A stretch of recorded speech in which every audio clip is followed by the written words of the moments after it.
progress. Okay, and start that transcript. Are you set, Laura?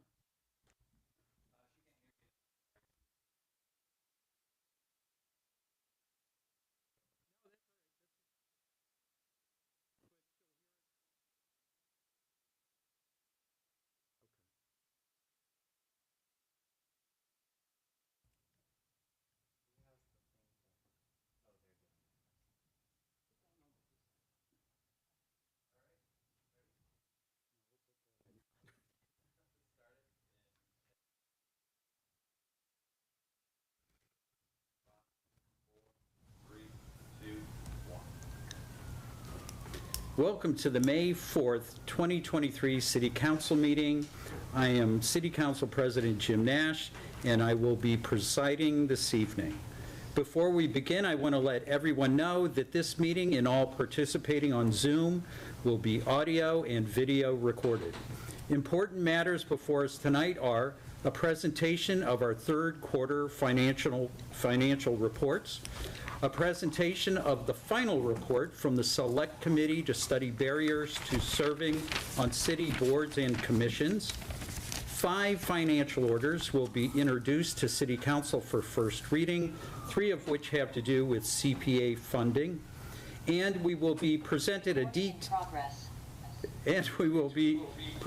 detailed packet of recommended changes to our parking ordinances relative to accessible parking. City Council. I want to extend a special thanks to Northampton Open Media for their efforts to make this hybrid meeting possible. I now call the City Council to order. Laura, can you please call the roll? Certainly. Councilor Elkins. Here. Councilor Foster. Here. Councilor Thor. Here. Councilor Jarrett. Here. Councilor Labarge. Here. Councilor Maori. Here. Councilor Moulton. Here. Councilor Nash. Here. And Councilor Perry. Here. Council President, you have a quorum. Cool. Thank you. All right. Let's see. Next up, all right, we'll be getting to public comment in a moment. First, we have 3 announcements about public hearings. The first one, announcement of a public hearing on item 23.251, National Grid poll petition for Pleasant Street. This will be on Thursday, May 18th at 7 p.m. in Council Chambers, right here on Main Street. Instructions for accessing the hearing remotely will be found on the May 18, 2023 City Council agenda to be posted on www.northamptonma.gov no later than 48 hours prior to the meeting. The City Council will hear all persons who wish to be heard thereon. So that's about a poll petition on Pleasant Street. The next is another poll petition. This is item 23.254, National Grid poll petition for Maple Street. Again, it'll be that same night, May 18th. That will be at 7:05 p.m. here in Council Chambers. The City Council will hear all persons who wish to be heard thereon. And then we have a third one, which is a public hearing on item 23.255, National Grid poll petition for South Street. Again, on May 18th at 7:10 p.m. here in Council Chambers. The link to that meeting can be found on the council agenda, and the City Council will hear all persons who wish to be heard thereon. Okay, next up is public comment. If you are present in Council Chambers and want to make a public comment, please put your name on the sign-up sheet at the podium. If you are remote and wish to make a public comment, please use the raised hand feature located at the bottom of the menu bar under reactions. If you're calling in by phone and you wish to make a public comment, you can raise your hand by hitting *9. If you're having trouble raising your hand, you may use the chat feature to send a message to Counselor Foster, who is helping manage the meeting. To ensure equal access, and because of open meeting law, technical problems such as not being able to raise your hand are the only thing the chat function is used for, and the chat function will only be available during public comment. We cannot accept comment over chat. Private chat or chat only visible on Zoom during a public meeting is antithetical to an open public process, in violation of the council rules for public participation, and violates the spirit and potentially the law of open meeting law. If you want to submit a written public comment, please email it to citycouncil@northamptonma.gov, and it will be sent to all of the councilors and will be part of the public record. I will recognize those who wish to speak by alternating between people on the sign-up sheet here in council chambers and the folks queuing up remotely on Zoom. Before you begin, please state your name and your city or town for the public record. I will recognize those who wish to speak by alternating, to ensure everyone has an equal opportunity to speak. The council limits comments to 2 minutes. You are in no way obligated to use the full 2 minutes, but if you do, after 2 minutes, I will ask you to please finish your sentence. If you set your Zoom screen for gallery mode, you will see the blue sky timer indicating how much time each speaker has. Oh, the blue sky timer has joined us. Excellent. Okay. According to the council rules, we do not respond during public comment, as it is your time to speak. So while your comment should be directed to us, you will understand when we don't respond. Our rules also state the councilors and members of the public shall conduct themselves with civility and respect at all times. Your protected speech is a constitutional right, and one that we ask you to wield with consideration and respect for all, and to do so with the recognition that the public space that grants you that freedom is shared equally by everyone. Also, according to open meeting law, if someone is disrupting a meeting, they may be removed. You may speak on any topic. It doesn't need to be an item on the agenda. To those of you joining us remotely, I ask that all but the council turn off your video until called upon. Only the person recognized has the floor, and all comments are to be directed to the council. Okay. Oh, how do we do that? It said the host muted you. Okay. Yeah. Are we back? Yes. Okay. So we just unmuted Laura, right? Oh. Government Zoom was unmuted. Oh, so did people hear that? I didn't hear the end of it. Oh, so like, Government Zoom was muted for a short time. so which part, Laura? You kind of know my speech. Oh, boy. I'm sorry, I'm not sure where you left off. Well, you know what? I think everybody here has heard it before. So, first up for public comment here in council chambers is Peter Kakos.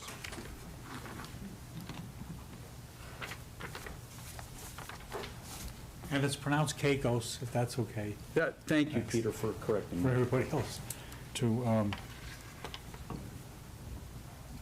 Thank you all for your public service. I do, as a citizen now of 26 years of Northampton, appreciate it. 220 Rocky Hill Road, Florence. I'm here because I wanted to follow up from a proposed resolution which I submitted at the end of March at 2 council meetings prior to this, and have talked to 2 councilors in the meantime, and realized that there's an awful lot more than we could handle in one resolution. And so what I'm going to do is, I left a copy of the amended resolution before you.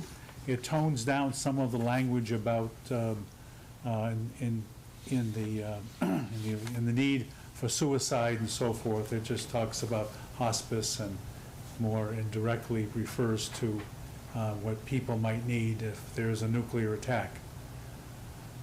So what I'm proposing now is that in the resolution, it calls for the council to establish a commission, and I thought that's too much as well.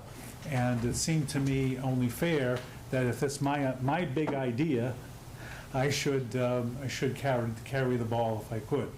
So what I'm going to do, I guess I can do it on my own as a citizen of Northampton, is to create what I call a nuclear attack assessment team, NAAT, nuclear attack assessment team. That's not on this resolution. And I will be working to get 6 or 8 citizens on this team, 2 medical doctors, if possible, people I know and trust and who've been at this work quite a long time. And what this assessment team, are we done? Finish your sentence. Thank you. What the assessment team will do is, one, discover where the targets are in southern New England, if there's a nuclear war. Second, what are the distance of those targets to our city, Northampton? Third, what are the range of health effects that people might suffer from radioactive poisoning? Fourth, what are those symptoms? Fifth, what would the treatments be? 6, what medicines would be needed? 7, including enough morphine sufficient to meet the need. Thank you. I'll return again if, like it or not, I'll come back, but I thought I could take this on myself as also someone who is lowercase public servant. Thank you. Thank you. Okay, now we go to online, and we have Jacqueline.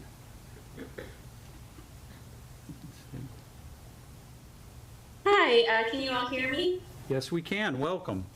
All right, thank you. Thanks to Peter Kakos there. That's some serious stuff. So, but I appreciate what he is talking about. Hi, my name is Jacqueline McCraner, Ward 3, Northampton. I'm appalled by our city's decision-making at the recent March 9th Planning Board, April 10th Legislative Matters, and April 13th City Council meetings, where city officials and staff rushed to pass the 2-family reduced lot line uses allowed by right residential zoning ordinance for URB and URC districts.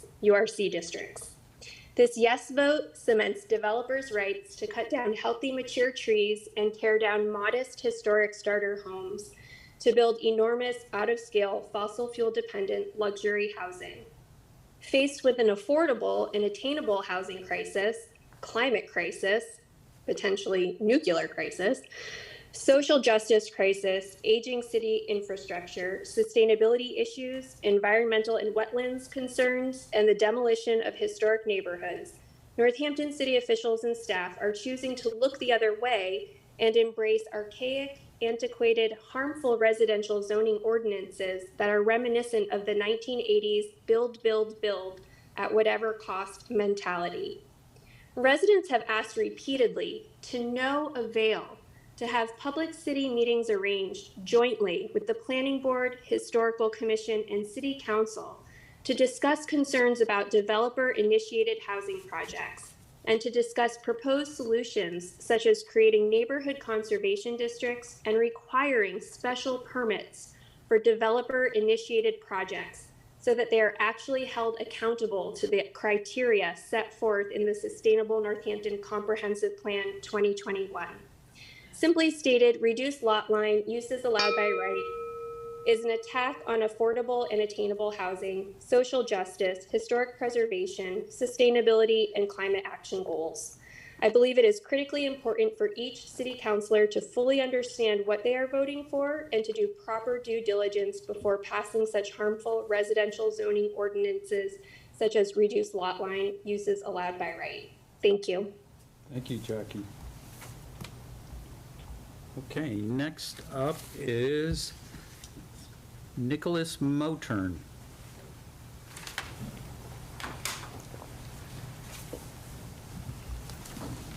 Yes, hi, my name is Nick Mottern. I live at 16 Strong Avenue in Northampton, and I wanted to mention 3 things. First, to thank you for having barriers put up in the streets so that people can start eating outside and enjoying being outside regardless of the weather we're experiencing at the moment. Second thing is I'd like you to cause the owner of Pearl Street Nightclub to properly maintain that property so it's not an eyesore on our street. It's been that way a long time, and it's unacceptable, actually, what's going on there. Third, I want to support what Peter Keiko said about the need for the city of Northampton to provide the medicines, including morphine, and hospice care for people who would be made grievously ill by nuclear radiation if there were a nuclear attack. The policies of the United States government right now are very pro-nuclear weapons. We have a situation where drones have been flown over the Kremlin and exploded. People are clearly not using their heads, and it would seem to be commonsensical that the city would make preparations for a nuclear attack, given the numbers of military related industry and bases in our area. Thank you very much. Thank you, Nicholas. Okay, there's nobody else here on the sign-up sheet. Is there anybody who wants to speak? Alex, you don't want to speak? And I don't see anybody else on the Zoom. So we are on to the next thing, which is announcements from councilors and the mayor. I know the mayor's going to announce something about the 18th, right? Something about a budget or something? Oh, and would you like me to announce it? Yeah, go ahead, do that. I mean, I have other announcements in addition. Oh, go ahead. Well, council's mulling over what they want to announce. Well, I might be stealing your announcements, counselors. Go Just for it. warning you. They had their chance. So, yes, so at your next meeting on the 18th, I will be presenting the budget message. The budget is due to you on the 17th, so you will get it on the 17th or before. And there'll be budget books will be available, and they will also be, a budget book will be available at Forbes Library, Lilly Library, and also in the city clerk's office for anyone who wants to come in and see a physical copy of it. But of course, it'll also be posted online on the city website as a PDF on the 17th. And then we'll be happy to deliver the message to you on the 18th, and then there are budget hearings the week after that. So we're almost there. It's budget time. So this Saturday is Pride. Pride is back. This is Hampshire Pride. I hope to see councilors there. The parade will step off at 11 a.m. from Sheldon Field. So this is a different parade route than last time we all gathered for Pride in 2019. So it begins at Sheldon Field. If you're marching, please be there by 10:30. And the route is up Route 9 to the Armory Street lot, which is where the festival will be. There will be a stage. You'll hear more about the stage later tonight. There'll be vendors and music and a chance to celebrate Pride together, as well as, I would say, assert our commitment to support and stand up for members of our community and the community for their rights, safety, and health, which are under fierce attack in this country. So I hope to see you all there on Saturday with me. There will also be some remarks around 1 p.m. I'll be reading a proclamation. I would love to have counselors join me on stage for that. So if you're coming and you're able to stay till 1, please do, and come and move towards the stage around 1, and we'll all be there together. So that is Pride. The following Saturday, May 13th, is the NEF plant sale, the 26th annual plant sale and garden market. That's on the front lawn of Smith Vocational and Agricultural High School, which is 80 Locust Street on Route 9. And that is from 9 a.m. to 1 p.m. If you've been to the sale before, you get there early. People are lined up before 9. There's still plenty of plants if you are there after 9, but the people who are looking for special things show up early. So they're annuals, perennials, shrubs, trees, veggie starts, houseplants, birdhouses, planters, and this year there is a seed starting station for kids. So everyone come and support NEF. the sale of donated plants and raffle tickets. Those proceeds raise money for NEF's book fund, which is distributed to all 7 public schools in Northampton. So we hope to see you there. And speaking of school funding, in the beginning of April, I announced a plan to use $1.2 million of one-time funds from the city's stabilization fund to cover a large portion of the $2.3 million shortfall in the FY24 Northampton Public Schools budget. This decision is part of a 2-year plan to balance the school budget, return to strong fiscal principles, and work together as a community to advocate for more and equitable state funding. But our community work needs to start now. Our immediate goal is to have a positive impact on the choices for the state budget this year, including the plans for the Fair Share Amendment. Northampton overwhelmingly supported the Fair Share Amendment last November, with 82% voting in favor of it. Many of us were particularly focused on the hope of a desperately needed new source of state aid revenue for our K-12 schools. Concerningly, preliminary proposals for this new state tax revenue have shown little focus on K-12 education funding. So I'm asking you all, counselors and anyone in the public, to please join me, the Northampton Association of School Employees, NACE, State Senator Joe Comerford, State Representative Lindsay Sabadosa, and others in our school, city, and broader Northampton community in asking to increase state funding for our public schools. So I'm going to ask you to please add your names to a letter to state legislators. Counselors, I've asked Laura to forward you that letter. We're working to get it up on the city website because it is a Google form, and if I had to read that URL, we'd all get lost in it. So if you can share the URL with folks, and we'll get it up on the city website so people can just click to the Google form. But we're asking you to add your name to that letter to advocate for the following critical increases to be included in this final state budget for education for our students. So that's $100 per pupil for minimum aid communities like Northampton. The House budget the governor's budget had $30 per pupil. The House budget raised it to $60. We're going to ask Senate Ways and Means to go to $100, and then we're going to ask when they go to conference to keep that at $100. Fully fund the charter school tuition reimbursement formula, which even at its fully funded is not a full reimbursement for charter sending tuition, but it's better than when it's not fully funded at that formula. Fully fund the special education circuit breaker, reimburse the 14% increase in the cost assessed to districts for out-of-district placements. There's been a 14% increase in that this year, so we're asking for a reimbursement for that because that will be a huge additional expense. And to allocate $166 million from the Fair Share Amendment for K-12 education.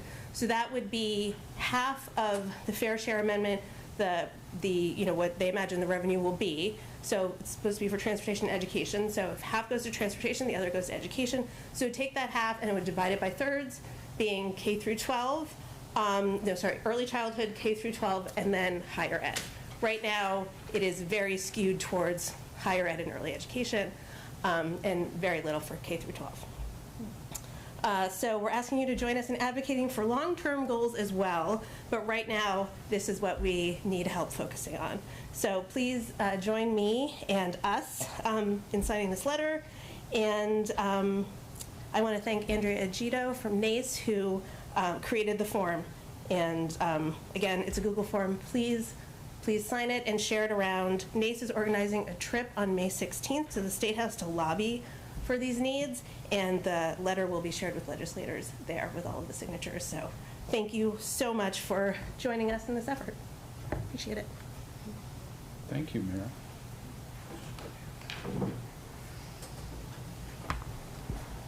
Councilor Jarrett. Just a quick note that Legislative Matters will be canceled this Monday. Enjoy your Monday. Councilor Perry. Yes, I just want to say that not this coming Saturday, which is Pride, hurrah, but the Saturday following is May 13th, and there is going to be a community mural painting party right between where Thorns is and the garage. It's between 1 to 3.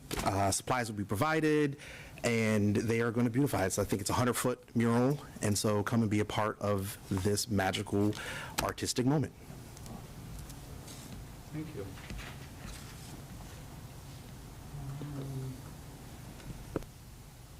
Any other, well, all right, so I have some, so we extended the deadline for the applications for the Commission to Study Racialized Harms, and the deadline is tomorrow, so last call for folks. We've flyered neighborhoods and buildings. Counselors have sent it out on their listservs. We've made a lot of efforts to get the word out, and but just letting everybody know, if they're interested, now is the time to get those applications in. And actually, I have a question for Counselor Perry relative to community resources last week. And you were providing an update on the Ninja Turtle manhole covers or the memorials, and I think there's been some concern by people that it's actually tax money, our local taxes that might be going towards those memorials. Can you clarify that? Yes, well, that is not the case. And we did talk about a number of things other than the Ninja Turtles project, even though I'm very excited about it. I do suggest people who want to get a fuller picture go and check out that meeting. We talked about the Northampton Vibrancy Project and ways that the city, as well as the Chamber of Commerce and other folks have been working behind the scenes diligently to kind of revitalize our city. But the money that is being used is from the ARPA fund, which is a one-time use, which can be used for a number of reasons, but we're using it for economic stimulation and growth, and we are very confident that this will be a boon to our city and surrounding communities. It's, as I said before, it is rare to have such a unique icon be birthed and housed here in our city, and so we've got a lot of things planned to use it, but it is not being funded by any of our taxpayers' money. Thank you. Okay. Any updates from some of our committees? We got a cancellation, we had that. Anything else? Committee chairs? All right, so, all right, next. Are we to that really long consent agenda? No, we're up to presentations. We are up to Director Nardi has the third quarter financials. And do you want to sit at the table there? Yes. Yeah, do that. Good evening, everyone. I'm going to try in our new location to do my presentation similar to the way I've done it before. And I got to get back in here so I can share my screen.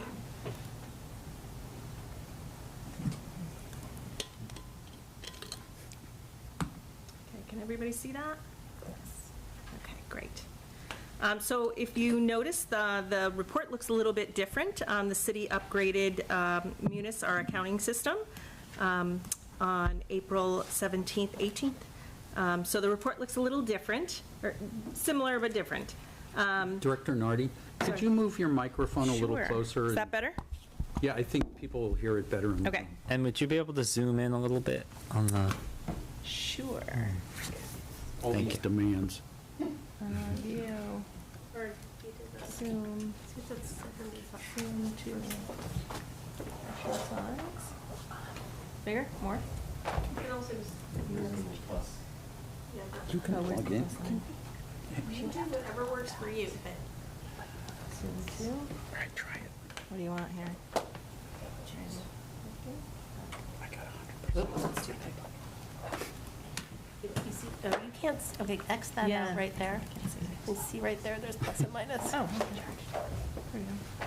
If you How's hear that? whispering right now, that's people trying to plug in their devices. Is that better? To the folks at home. Okay. Yes, that's All right, are we ready now? All right. Okay, cool. So general fund revenues, we're at the third quarter, so we're 75% through the year. And if you look at that right-hand column, it says percent collected. So if you look down, we should see, or we'd like to see, 75% for most things. It will vary depending on when we collect But for the most part, things are looking really good. So if we go to the first top two are our taxes, our real estate and personal property. That is the norm. That's the percentage you would see at this time. So we are on target there. If you go to motor vehicle, I got to get rid of this so it's not in my way. There we go. Motor vehicle excise looks very good. We've collected $2.1 million, and we are at 91%, so we are above our projected revenues for motor vehicle excise. Hotel motel, if you look at that, $756,000 we've collected. We're at 112% of our expected budget. So we, actually, this is very good news. We are exceeding not only our budget estimates for FY 2023, but we are 22% higher than at the same time last year. And it is 10% above FY 2020, which was our last pre-pandemic time period for this revenue source. Same for meals revenue. If you look down the next column, we have collected $588,000. We are at 106% of our budget, and it is 12% higher than the same time last year, and is about $10,000 more than we were in FY 2020. So that's all good news for those two. I really feel like those have rebounded and are starting to grow again. So you will see probably a little bit of difference when we look at the budget for revenues for FY 2024.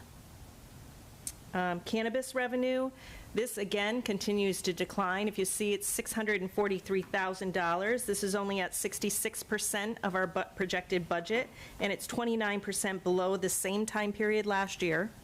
And it is 53% below the same time period in FY 2020.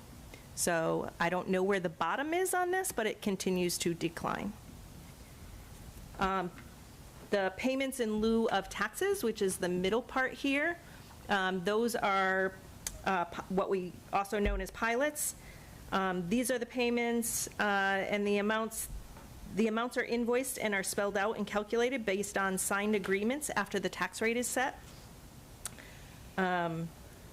Most have been received, and if you look, there is a few that have not, and all of those folks have been contacted. We will make sure that those revenues come in before the end of the year, and I expect them to be in before the end of this month. If you go to page 2, well, did I skip parking revenues? Yes, I did. I apologize. Parking revenues, which starts on the bottom of page 1 and goes over to page 2. Collectively for the third quarter, parking revenues are at $1,090,088, and this is improved compared to the $1,014,000 from last year. It's an increase of $76,000 for the same time period last year. It's still not back to pre-pandemic levels. We're running about $350,000 below what we were before the pandemic in parking, and I think we've noted before that parking is different. You know, that has not come back, and I think the way people visit the city and dine and shop is different, and work in the city. So we have not seen those come back. Ambulance services, those continue to be a significant source of revenue at $2.4 million. It is at 121%, of the budget, projected budget. This continues to grow. The next category, charges for services. If you look at the bottom, it's 68.6%. That's a little behind. This is about the same as it is every third quarter of every year. That runs a little bit, slightly behind what we expect, and catches up the fourth quarter. The building inspector, I'm sorry, we're going to jump to the next one. Then if you look at, whoops, did I go too fast? Fees, licenses, and permits, which actually the header is on bottom of page 2, but most of it's on the top of page 3. If you look at the building inspector, we talked about this last year.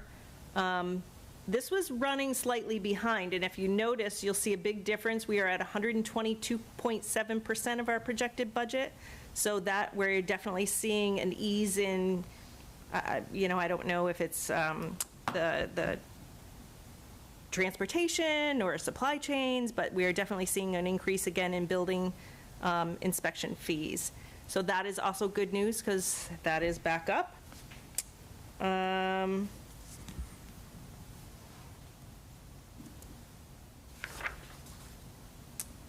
Then if we go to the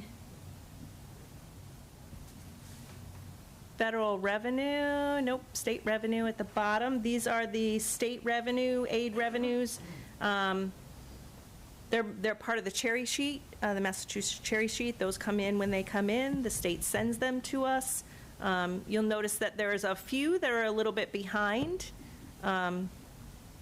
So it'll be interesting to see the way those come in, because I feel like I generally see those at closer to 74% or 73%. So we'll see how those come in. Parking tickets, which is page 4, which is right here. We are at 75% parking tickets. Again, this is a line that I don't expect to, well, I hope it doesn't grow very much. We're offering Park Mobile. We've talked about this before. That offers folks a lot of, a different way to make sure that they keep feeding the meter. So I think we're at a good space with that, and we will project that going forward so that we kind of hit our target there. So overall, general revenues are in sync with the budget projections. If you look at the bottom, we're at 75.8, right where we want to see things, at 75% through the year. The next sheet is enterprise funds, revenue. And I will blow this up too so you can see that.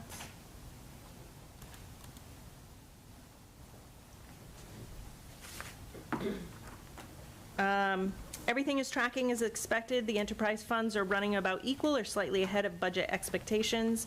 And then all revenues are in line with prior years. So you see sewer revenues running slightly ahead at 83.4%. Water is running ahead at 79.4%. And then the other two, solid waste, stormwater is at 73.2, and solid waste at 78.9. The next report was for enterprise, oops, excuse me, I went to go to, all right, so this is difficult without multiple screens. I can't see the next one. I can't see, like, I can't get this down.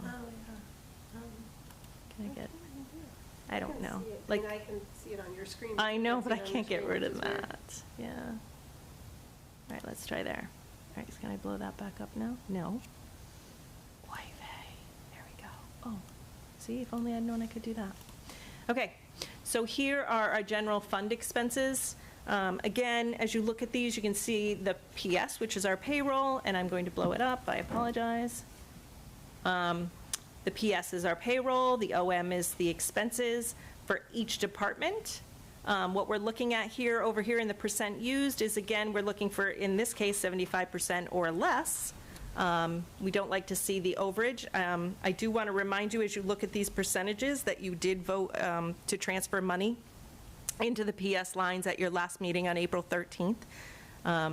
That's not reflected here because these are as of March 30th. Also in the percentages, I want to note that you are not seeing all of the payroll up to March 30th because we pay after, after we'd passed. So for March 30th, that wouldn't be paid until the first couple weeks of April. So sometimes you're going to see percentages a little bit lower, and that's because we don't have all of the March payroll in there. And also when you see it a little higher, those will be taken care of with those transfers that you made at the last meeting. So I don't have much to say about these unless you have questions about those. And then enterprise funds, the same. You look at the right-hand last column over here, percent collected. That's enterprise revenue. I wanted enterprise not collected, spent, percent used. Again, you will see the percentages. And you can't always, until the very end of the year, you can't always determine, like you only see 50% or 30% or 80%. Not everything's spent exactly equal throughout the year. So really, you know, a lot of what the department heads might do too, or what I try to do is I look historically, you know, how does that look in comparison? And these are all historically the percentages you would see throughout the year.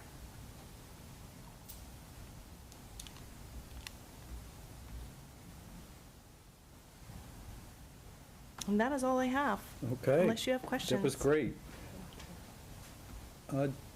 Director Nardi, so the only, out of all of this, the only thing that seemed like a little behind was the payment from the state relative to the cherry sheets, I think you said? And what do you think the issue is there? I honestly don't know. I don't know. They may catch up. It may be, I don't know. I don't even want to hazard a guess, but if I learn something new, I will let you know. But we expected I do. They always pay, right? Yes, yes, So, yes. okay. So that, but it was interesting to note that when I saw it. We would normally be closer to 75%. Counselors, Counselor Jarrett. Thanks. Great report. You answered almost all of my questions. In the general fund, I just saw there were a few departments that were significantly less. The assessor at 51%, parking enforcement 52%, and then health department / community care at 44.5 and 31.7. Is that because we're going to be seeing a ramping up in the last few months, or is it just we weren't able to spend the way we were planning to, or So Like so if we could start with the assessors, if you look at, you're looking at their OM line, I assume the 69,000 that they've spent.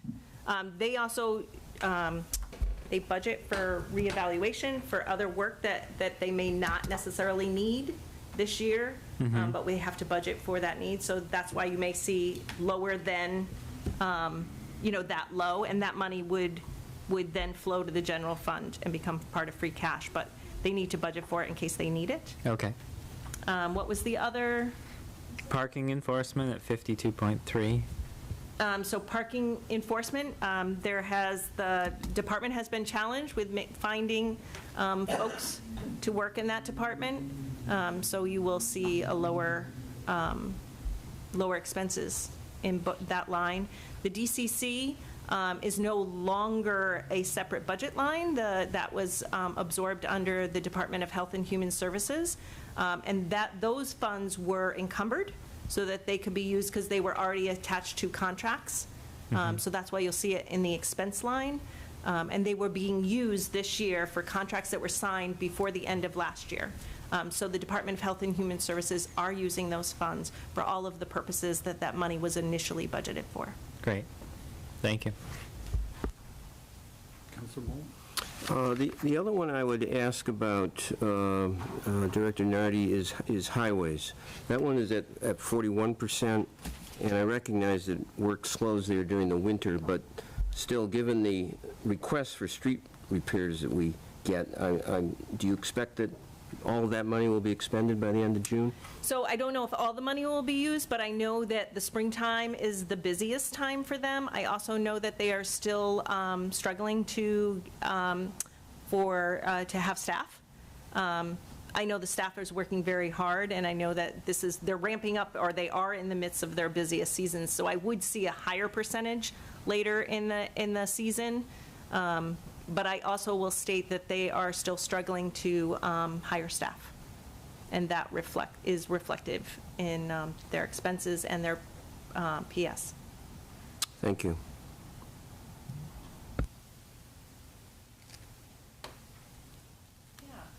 Director, so when we were talking about the water sewer rates, the DPW director was talking about a slight downward curve. Are we still seeing the same downward trajectory?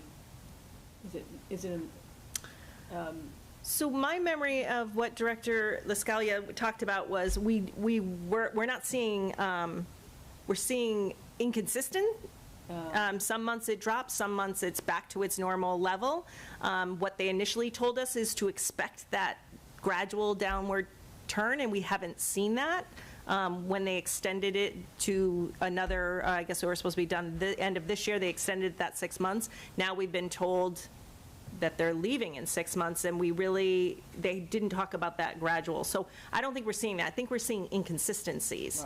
Right. And that was one of the things I think Director Lascalia talked about, was that we can't rely on their revenue because every month it's been inconsistent. Thank you. You're welcome.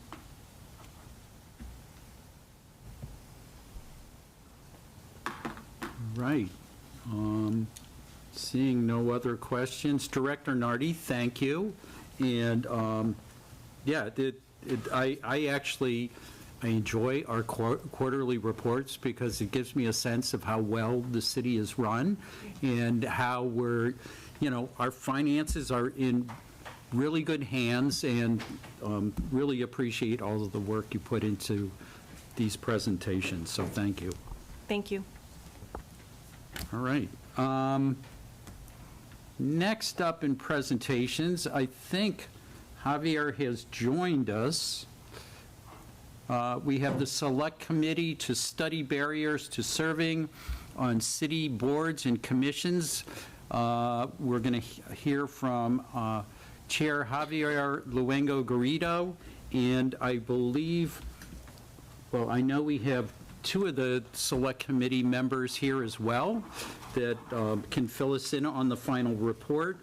I'm not sure if I see other folks from the committee joining us, but anyway, I just want to open by saying, as one of the sponsors of the resolution to create this committee, I really appreciate the work that the committee has done over the last year, these recommendations, I find them to be largely pretty actionable, and there's a few that are aspirational that we're going to need to do further work on, but I just really want to thank them for their work. And I also want to just do a shout out to all of the folks who work on city committees for the city, that this committee was taking a critical eye to how to get more people involved. And I just want to do a shout out to the mayor and all of her committees that they're doing terrific work. And this is a way, we're looking at ways so we can get better and move forward. So without further ado, Javier, are you there? Yep, I'm here. Okay, well, welcome. How do you want to do your presentation? What are your thoughts? So you have the floor. So my first thing, my hope is I'm not a gigantic head in the room. Well, you are up on the screens, but not on the Zoom. I'm now looking at that, and I am a gigantic head on the Zoom. Anyway, no, we thank, first of all, thanks to Jim, thanks to Karen. They went to many, like over 90% of our meetings. They give us full support. We ran at the beginning with a couple of sort of technological hiccups that we were able to work. Thanks to the work that Jim and Karen gave us. Absolutely, we wouldn't have been able to do it. And one of the biggest support that we had throughout the process came from Laura. One of the reasons why we were able to get such a huge amount of answers to our survey, which we got 150 people, 150 participating in our survey, was because the work that Laura did, piling and compiling the email list of all the members, and also the work for my vice chair Jamila Gore, that we were really close on this. We had sort of a lot of conversations about how this we were going to lay out the report, the different chapters. Councilor Perry here helped with all the discussions that we have thoughtful, deep discussions that we had during many, many hours at the end of the day. The reality is that Northampton is a vibrant community. People are really, really, really into serving for the community. They love this community. They like to live here. They like to serve. They like to be useful to our city. There is a big amount of people that they want to use their profession, their professional skills at the service of the city, even if that's unpaid work, which is the one that many of the committees and boards that we evaluated are doing. And if sometimes I'm looking at it, it's because I'm at the same time in the compensation advisory board meeting. So sorry. And we can go through the biggest findings. Hopefully you were able to take a look to the executive summary that we did.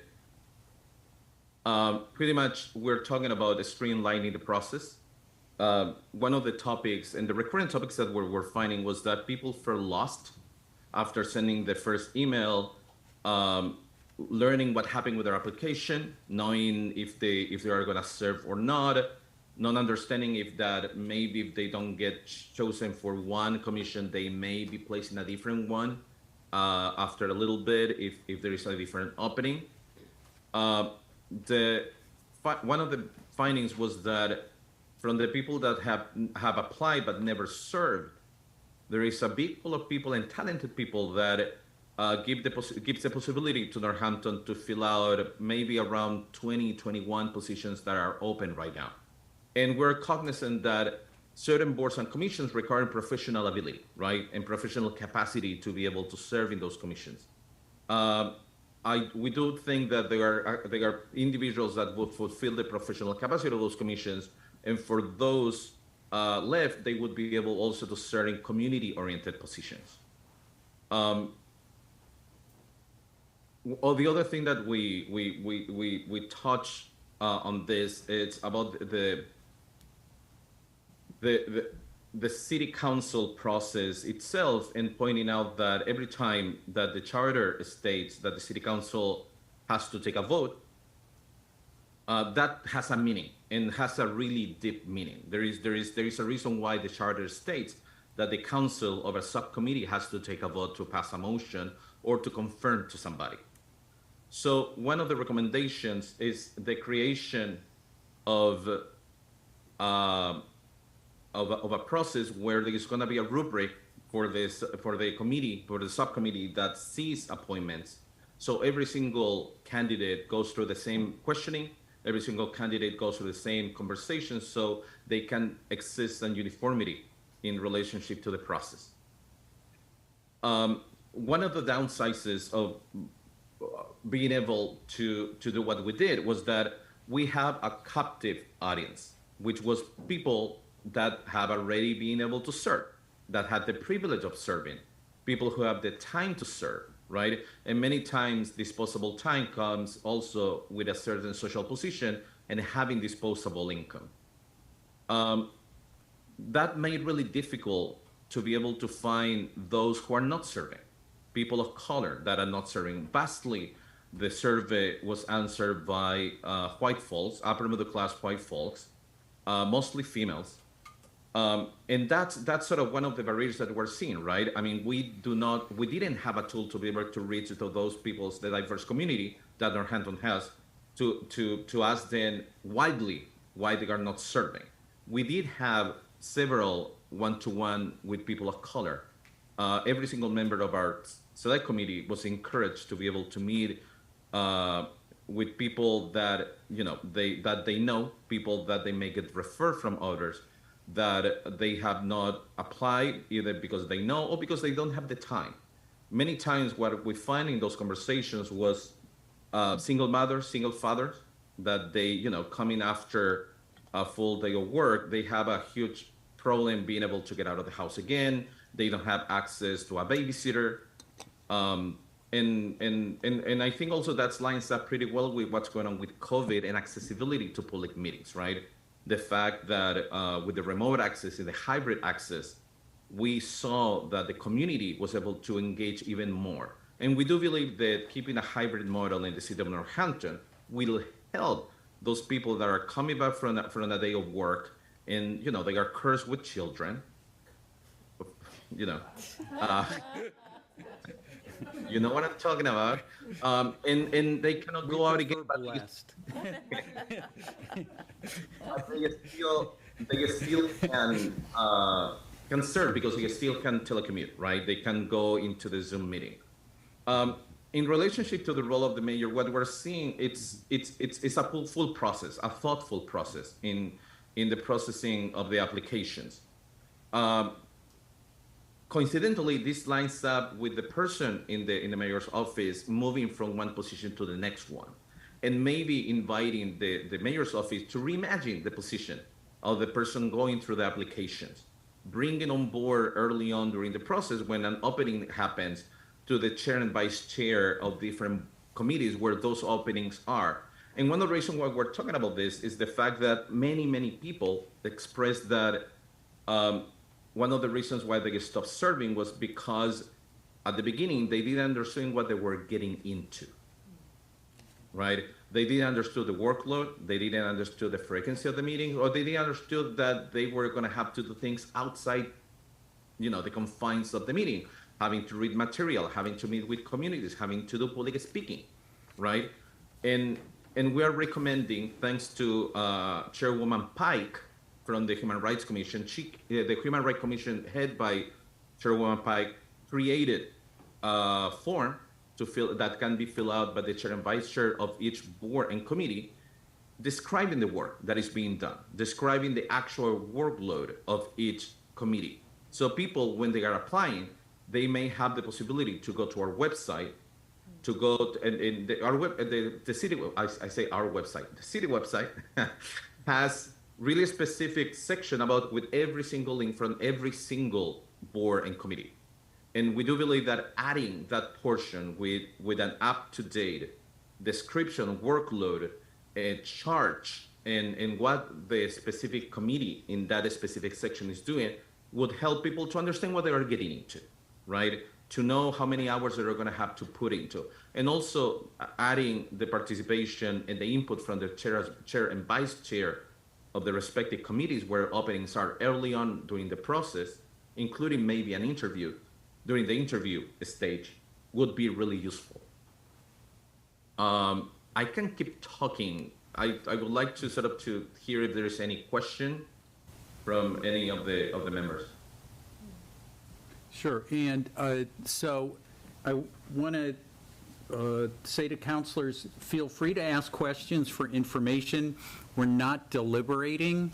That at possibly our next meeting, I'll have this on the agenda, and we can discuss what we want to do with the report, but feel free to ask questions. And also, the mayor is free to ask questions as well.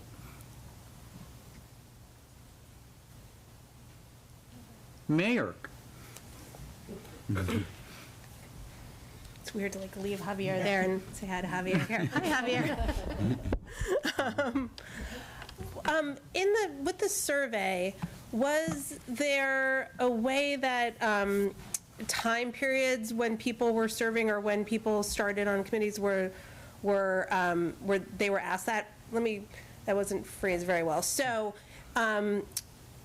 we've made some changes since I've been mayor on how we do appointments and how we talk on the website when someone kind of recently in the last maybe 6 months, if there's an appointment pending. So like once I move something to the council, we put pending so that people know that something's in process there.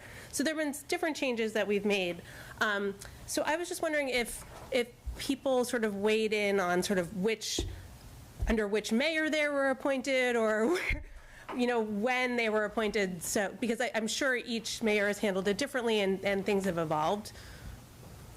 So the list that we were able to compile, thanks to Laura, had, and be honest with you, had a cluster of everybody who has either applied or served, right? We certainly were not able to get it separated by terms. So everything was going into the same poll. What I must say though, I personally saw that during the last 6 months, the website has been handsomely updated and thoughtfully updated. And the comments that we were getting were more in the line of maybe an automatic email out when somebody gets confirmed and it's not me, just getting an email saying, thank you so much for applying, the position has been filled. Let us know if you would be interested to apply for any other position. In a link to the website with the openings. It's more sort of comments about an automated, not even the people that were not even asking for the human touch. They were asking for an automated system so they would not be there waiting. That's actually one of the ones that's confusing for me because there is an automated, I've tested it multiple times and I've asked people to test it. There's, any of you could test it right now. When you submit an application online, something pops up that actually talks about the whole process going forward. It also talks about that, your application will be held for 2 years because there's rolling applications. And so I don't know when that started being a process, but I know it's there now. And so I'm sorry if people felt like they weren't acknowledged when they applied, because that would never be certainly my intention. I don't think anyone's intention, but. No, and we deployed the survey after a couple of months of starting our charge. So there is a heavy overlap. I don't know how many people have been confirmed and appointed to different boards and committees. Being honest with you, my educated guess, based in the answers that we got, a high percentage are people that experience the City of Northampton system previously to the revamp and the update that has been done in the last couple of months. Okay. Yeah, I don't know when. My understanding was that people always get a recognition, so I don't know if there was a change on that, but I'm very sorry if people didn't receive that, for a certain period of time.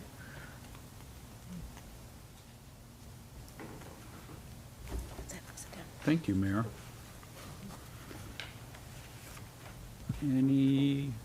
Councilor Moulton? Well, first of all, thank you for all the work. It's a very comprehensive report, and thanks to all the members of the special committee.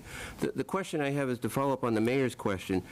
Over what period of time, do we go back 3 years, 5 years, 10 years to draw that pool of people who had applied or served and were surveyed? So that's a really good question, Councilor Stanley, Councilor Moulton. So one of the recommendations we are having is for the city to keep better records. The reality is that what we were, Laura would be in a better position. Laura, if I say something that is not correct, feel free to correct me. As far as we know, the list of email that we got at the end is just the list of everybody that they have emails. Those emails are not separated by year, are not separated by anything, but just people that have applied, period. I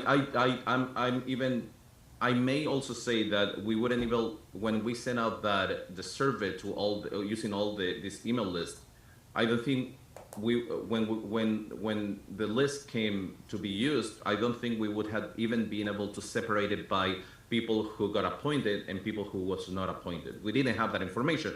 And it's mostly because it's not information that the municipality keeps. My understanding was it was people who had applied over the last 5 years. And also because we didn't have previous to 5 years, right? I'm not sure if we had it or not. I think that was the request made. Okay.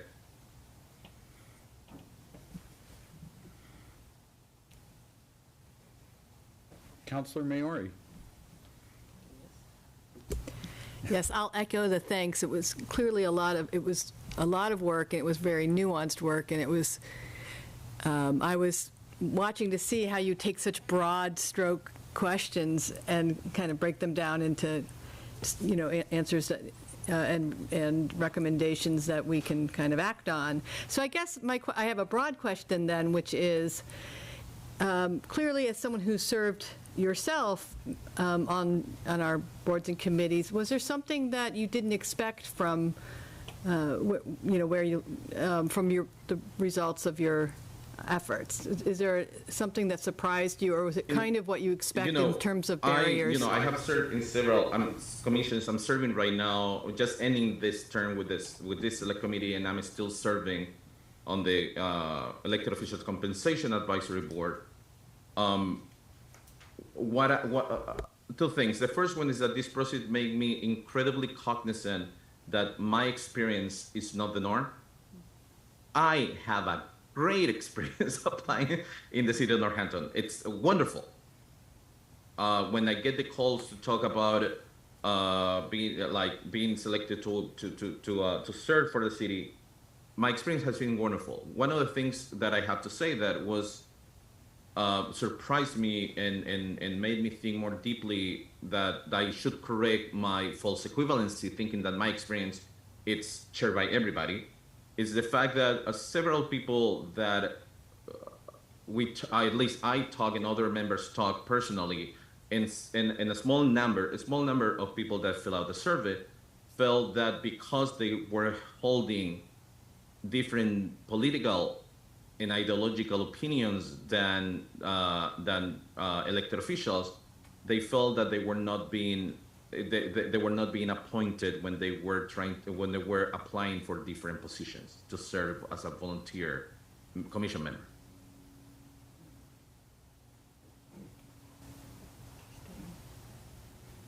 Well, that's interesting because, That's interesting because I'm not sure how the city would even know that exactly. I suppose you could maybe, but anyway, that is, I wouldn't have expected that, so that's interesting information. As you can see, we added the full, I like to say that our report is 89 pages, but the reality is like 13 pages are written by us and all the rest is the survey. So you can take a look specifically in the narrative section to some specific comments in relationship to that. And they may be that there are some level of miscommunication, perceptions, sensibilities. I'm just I was a little taken back when I was reading those comments, and some people that approached me, and I know other members with the same comments. Well, thank you, Javi. Councilor Foster. I'll echo all the thanks. We've had a chance to talk through the process, and I know what a thoughtful and diligent one it was. And a question I have, if you have thoughts, I'd love to hear them. Maybe it's a longer conversation. As a member of the City Services Committee, we're confirming appointments from the mayor, and something that I struggle with, and I'm curious what your thoughts are on the impact of people's willingness to serve, if that process is a bigger one. Because as we're discussing in public meetings, people who've been appointed, and their backgrounds, I struggle a little bit with these two parts of, I see the reasoning for and how it could be really helpful to have, like a standardized rubric and more information for the committee to discuss in person. But then I worry slightly about a potential impact of people's willingness to put themselves out there to serve with an extra layer. And scrutiny is not the word I'm looking for. It's just the word that's coming to mind. I'm sure there's a far better word to describe this. But that idea of sort of being scrutinized or discussed in a public meeting as part of the appointment process. And that is part of service, but I'm just curious if you have any thoughts or if the committee kind of discussed that piece of that. So what we saw is that most of the time, people who are now serving, which is the vast, we got 150 answers, which more than 80% of people are actually serving right now, are people that are sort of have a willingness and an interest to go through that process, to go and they may not, and most of the time they don't have an issue speaking freely in an open forum, in an open meeting. What I would say, one of the reasonings behind this, the standardized set of questions is that it's more than stating that that should be the only thing done. It's to set a baseline, and that you know, I mean, I'm pretty sure. I mean, I'm gonna say Councilor Perry is really chatty, and I'm pretty sure he has these long conversations with people, right? He cannot help it. Factual. I will corroborate that. So, which is incredible, which is what we want. The concept of having sort of a couple of baseline questions is just to set the tone. And also, I have to say, I think that this is a huge opportunity for the city to bring those people that may not feel as comfortable speaking up in a public forum. I mean, I remember when I was part of the Northampton Police Review Commission, I would end the meetings and say, I just said that in public meeting and it's going to be recorded forever. And that's my privilege, right? What we're seeing a little bit is it's sort of a little of the lack of those voices being brought up that maybe people of color, more people of color, and people with different background, LGBTQ plus and others.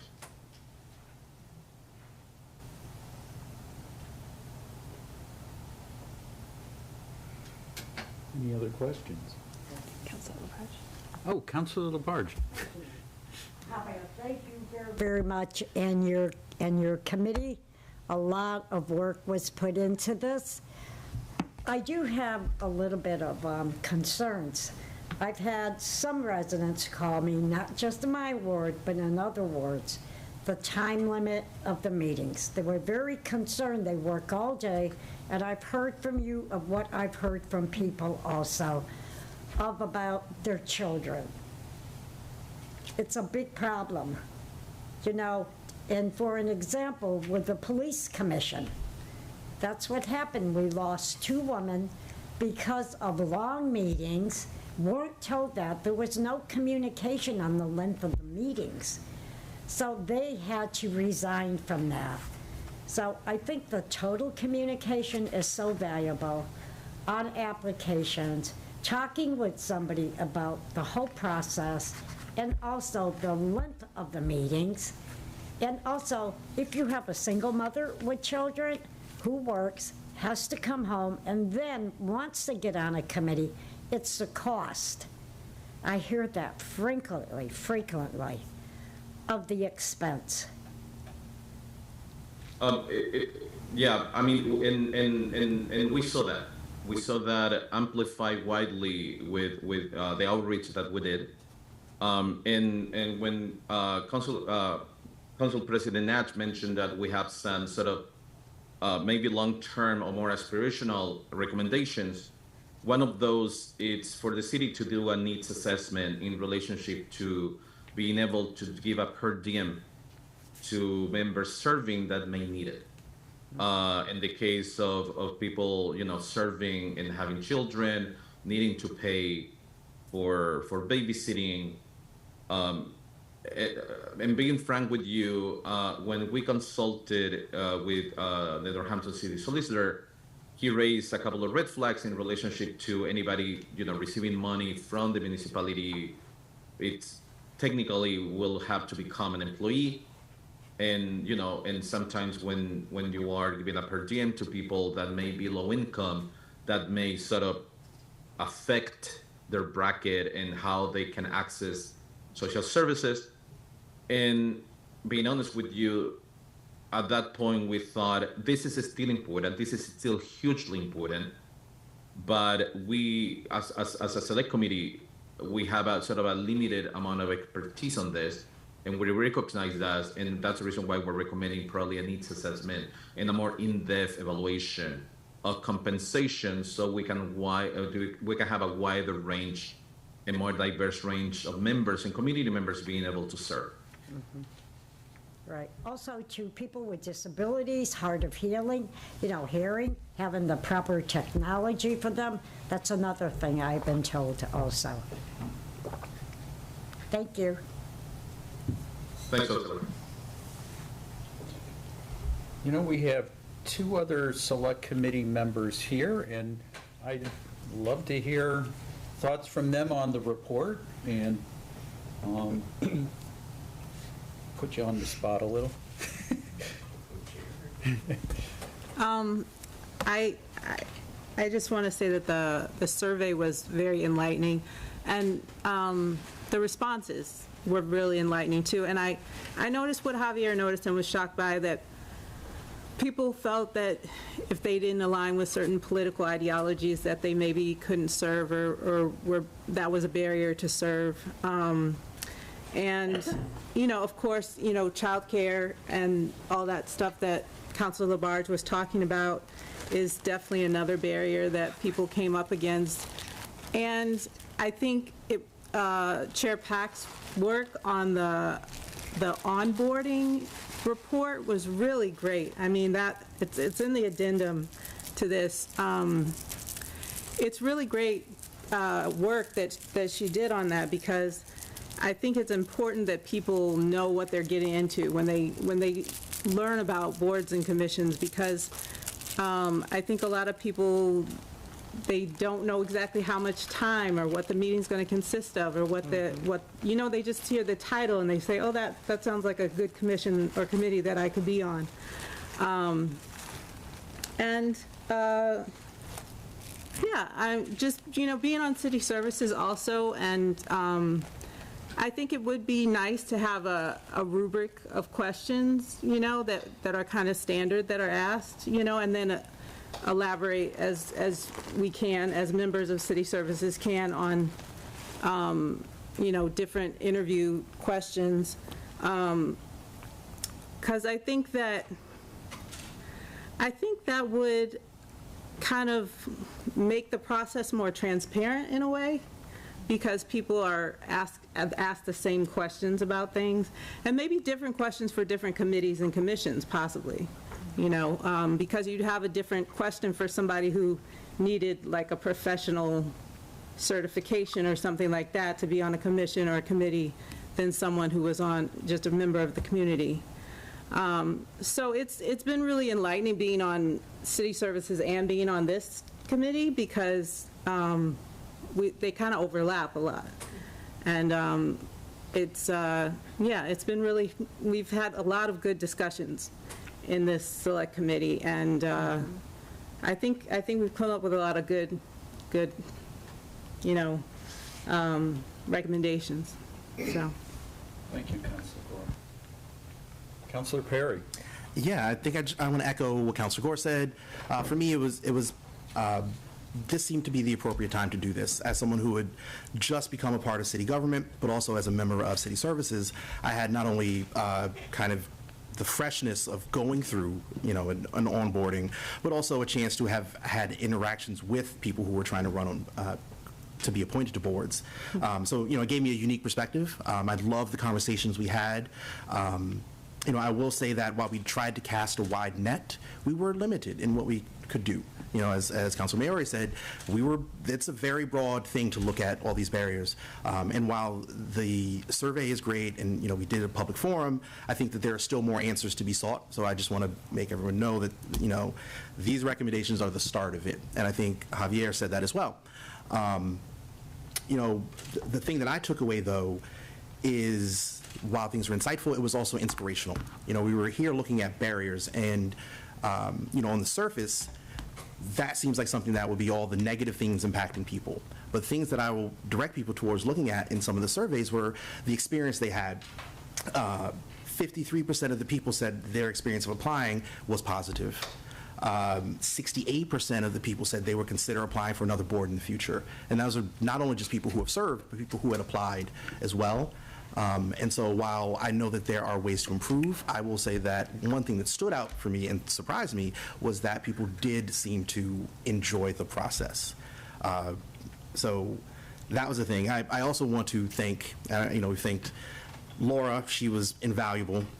but also the mayor's office. You provided us with a lot of folks who came and talked, and I think that we are beginning these discussions that will help us to once again improve our city.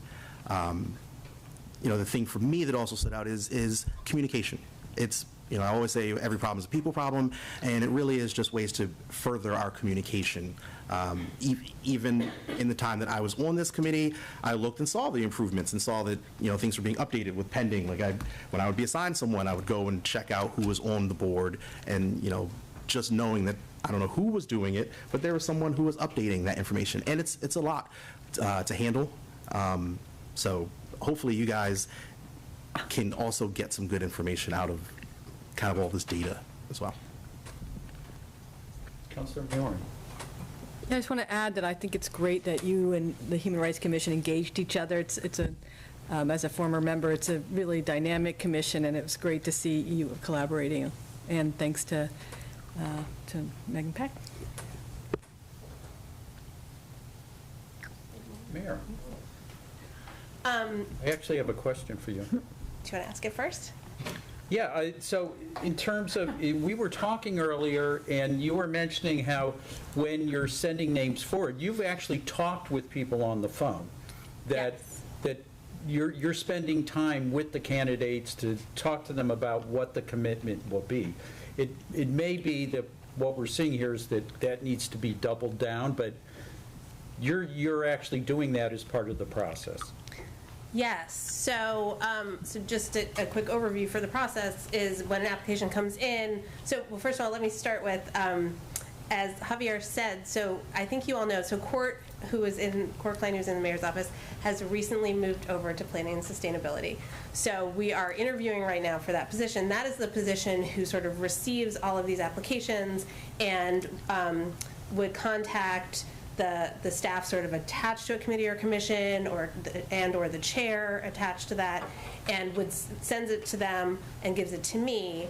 And there's usually a conversation that I have with a department head or the staff person, or sometimes the chair, about if there is an opening, is there a certain area that you need the person who left? Did they take some experience with them that was really valuable? What are you looking for? And then I will contact somebody. So, these are rolling. So we get applications all the time. Sometimes there's an opening, sometimes there's not an opening. There are a lot of openings that are very specific for different, this has to be someone from the planning board, or this has to be someone with this expertise. And so if there's not an opening, we hold an application. If there is, then, and it's someone who we think would be really great for this body, I give them a call, and it's always I kind of cold call them, which I feel a little bit bad about because people get a little freaked out. But, I just thank them for their application and talk about their interest and what they hope to get out of it. I always walk them through the process as it pertains to the council, because that's always kind of mysterious for people.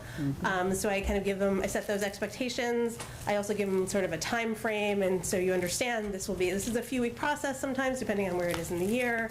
And I warn them that one of the 4 members of City Services will give them a call, and we'll also kind of go through a similar process and kind of ask about their interest. And so, yeah, I try and give people as much information as possible. So, and people always want to know if they should come, when they're on the consent agenda, should they come? And some people do and some people don't. And I try to make sure that they know that if it's on the consent agenda, unless it gets pulled off, the council's not going to engage with you, because people are always very concerned that they should be ready to answer questions on the spot. So I try and give people as much information as possible so that they feel comfortable with that process. Javier. So I also wanted to add my thanks for all the work that you did and the committee did.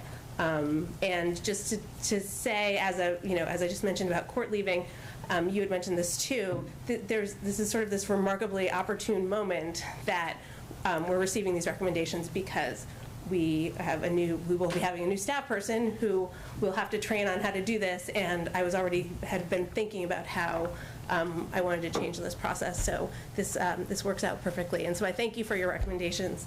And there's some that, I think we can implement really quite easily. So I just wanted to add my thanks as well. Thank you, Mayor.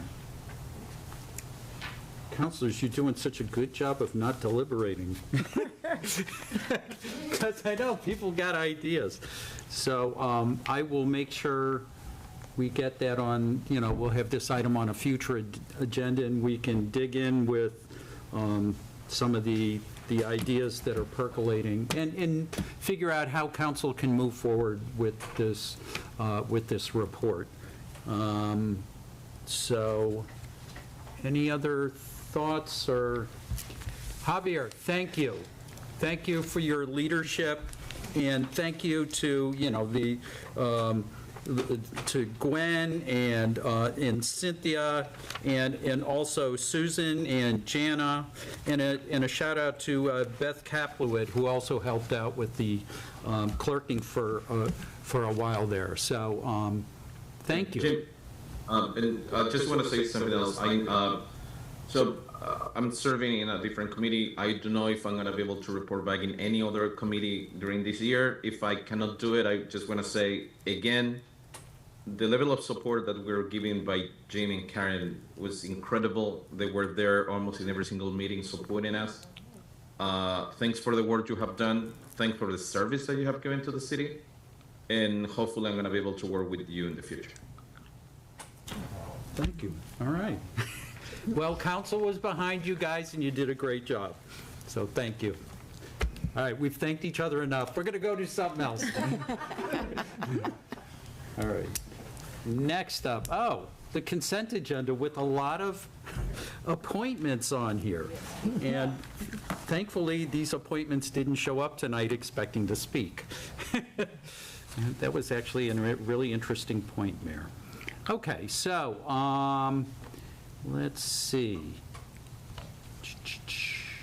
We have the April 13th, 2020. Oh, we don't have that, do we, Laura? Not yet? I'm respectfully requesting their removal. Okay. They're not quite ready. Okay, excellent. We have item 23.283, appointments to various committees, all positive recommendations from city services. It's kind of ironic, we're talking about this right now. We have Kevin Lake being appointed to the Conservation Commission. We have Kathy Murray being appointed to the Disability Commission. Edgardo Cancel to the Housing Partnership. Gordon Shaw to the Housing Partnership. Hannah Schaefer and Ace Talo as well going to the Housing Partnership. We have Julia Chavan and David Cronin going to Parks and Recreation Commission. We have Joseph Misterka going to the Whiting Street Fund Committee. We have item 23.290, in order to reprogram funds for NHS heating system repair. We have item 23.295, appointments to various committees, all positive recommendations from city services, you guys have done a lot of work.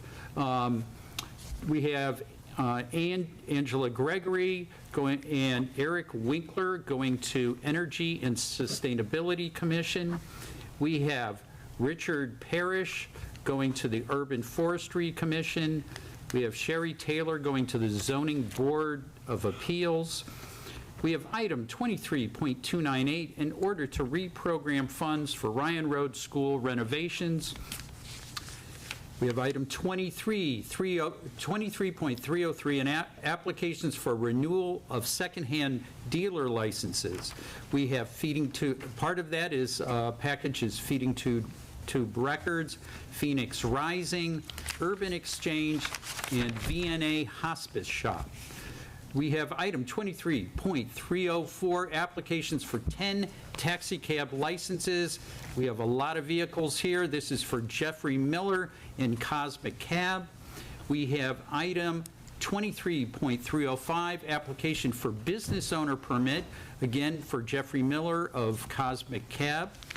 we have item 23.313, appointments to various committees for referral to city services.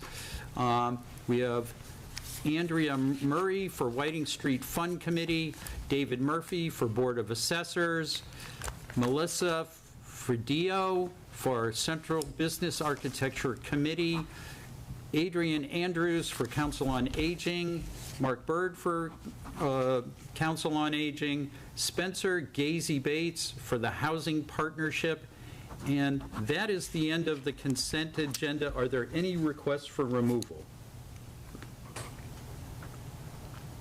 It's so weird using my head to look around rather than looking at a screen.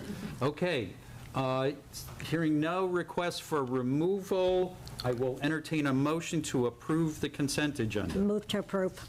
Second. Motion made by Councilor Labarge, seconded by Councilor Moulton. There's no discussion of the consent agenda. Laura, roll call, please. Councilor Elkins. Yes. Councilor Foster. Yes. Councilor Gore. Yes. Councilor Jarrett. Yes. Councilor Labarge. Yes. Councilor Maori. Yes. Councilor Moulton. Yes. Councilor Nash. Yes.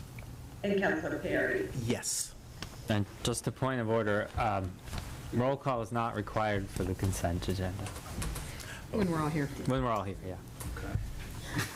But can be, if anyone requests it. And reminders are helpful. Okay. All right, the consent agenda has been passed. Next up is, where'd we go here? Financial orders on first reading. We have item 23.308, in order to reprogram funds to NPS Playground account. Director Nardi, or the mayor, you want to speak to this? It looks pretty straightforward. Yes. So Supervisor of School Maintenance Kusners has requested that we reprogram these funds to give him a little more flexibility to deal with playgrounds throughout the Northampton Public School System.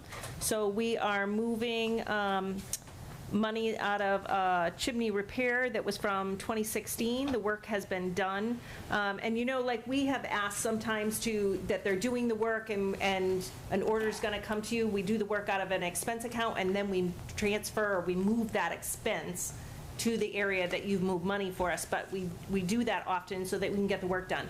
In this particular case, back then, that was done, but the money was never moved out of their expense account, so the charge was never put against this money that you put in this account. So this is extra money that he's asking to be used for playground equipment. And then, and the other was the Leeds Playground, which is transferring only $15,000, and we're leaving $10,000 in that account to finish some fencing work that needs to be done around that playground. But the balance of that, he would really like to have the flexibility because he's getting a lot of requests from the different schools to address needs in all of the schools, and this gives him that flexibility. Thank you. Any questions, counselors? Any ideas of whether we want to put this on the consent agenda or send it to finance? I move we. Put it on consent agenda. I'll second that. All right, so a motion made by Councilor Labarge, seconded by Councilor Jarrett, put this on the consent agenda. Since it's a referral, we can voice vote it, right? Yeah. So, all in favor of referring this to the consent agenda, say aye. Aye. Aye. Any opposed? Any abstentions? Okay, it's unanimous. All right, item 23.308 will appear on the consent agenda of our next meeting. All right, next up, item 23.309, in order to accept D.A. Sullivan $10,000 gift for public art and economic development project, portable stage. Oh, the mayor mentioned this. And maybe the mayor wants to speak to this. Sure, I do. Hold on. So, some of you may be familiar with the fact that very generously DA Sullivan has been gifting $10,000 to the city every year for quite a few years now. So the desks that you are sitting at right now were actually purchased with a gift in 2016. And some other examples were funds were used for early childhood playgrounds at Leeds and Bridge Street Elementary Schools. The Pulaski Park water fountain was used with these funds one year. Public art projects, Senior Center Technology Lending Program. So every year, very, very generously, DA Sullivan has been giving this gift. And we've been trying to find really great uses for it that benefit the community. So this year, when the gift was offered, the idea that we had was to use it to buy a portable stage for economic development and arts and culture to use. And Mark Sullivan liked that idea very much. And so it's actually going to have its debut this weekend at Pride. So this is a stage that the city will own. We can use it for events in Pulaski Park, for, often there's like Pulaski Day Parade. We'll end there, and this will be a stage that we can use there. We will be using it all summer for a new area that we're going to be doing, sort of our third location that this is probably really annoying for people to see me like that there. We have Summer on Strong, and we have Masonic Street Live, and then we have a third location that we're debuting, which is between the parking garage and the buildings on the other side where Hampton Avenue is. So that's actually called Brewster Court. We've been calling it Garage Band, and on Thursdays there will be live music in that area, and we'll be using the stage. So this is going to get an amazing amount of use, and we'll be able to, we'll use it for the Taste of Northampton. So last year, when we brought back the Taste, we had to rent a stage, so now we'll be able to use the stage. So this will sort of pay for itself, I think, very, very shortly, and we'll be able to be used for lots of great events, and we can also lend it to folks when they have events.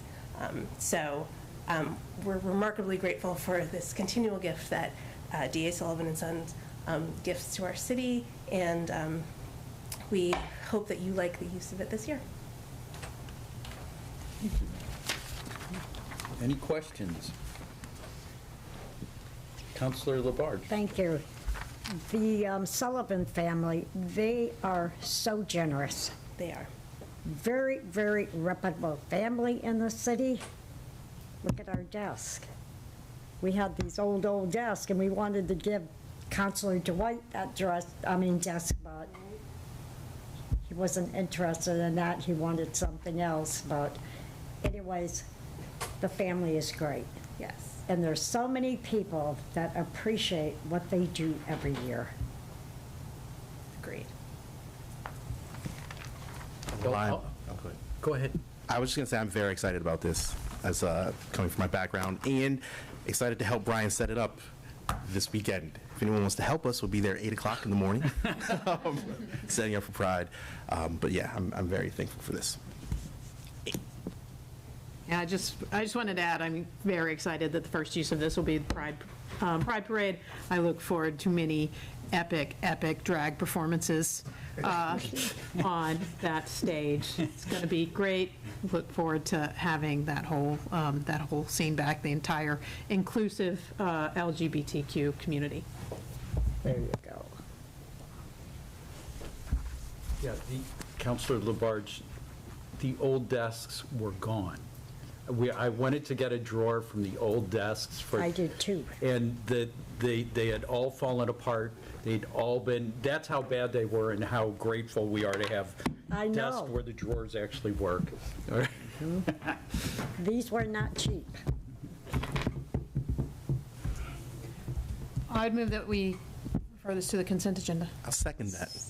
Motion made by Councilor Elkins, seconded by Councilor Perry to put this on the consent agenda. Any discussion? Hearing none. All in favor say aye. Aye. Anyone opposed? Any abstentions?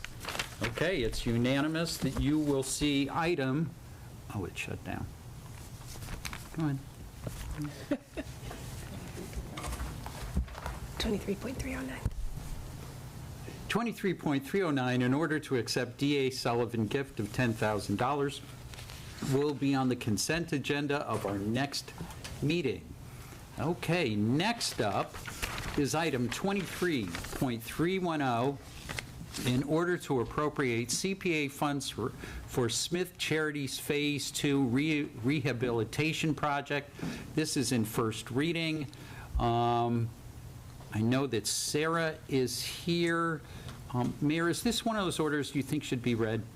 I think it will give you a lot of information. Okay, I'm doing it. Upon the recommendation of the Community Preservation Committee, in order to appropriate CPA funds for Smith Charities Phase 2 rehabilitation project, whereas the trustees of Smith Charities submitted a CPA application for continued critical exterior repairs to Smith Charities building at 51 Main Street, whereas the project will continue to address the most critical needs identified in an historic building assessment to ensure that it will remain a unique part of the downtown streetscape in the future and will leverage state grant funds, whereas CPA funds will be utilized exclusively for critical exterior repairs and in no way contribute to the operating expenses of Smith Charities, whereas Smith Charities agrees to pursue a strategic plan for establishing and securing funds for long-term capital needs, whereas the trustees of Smith Charities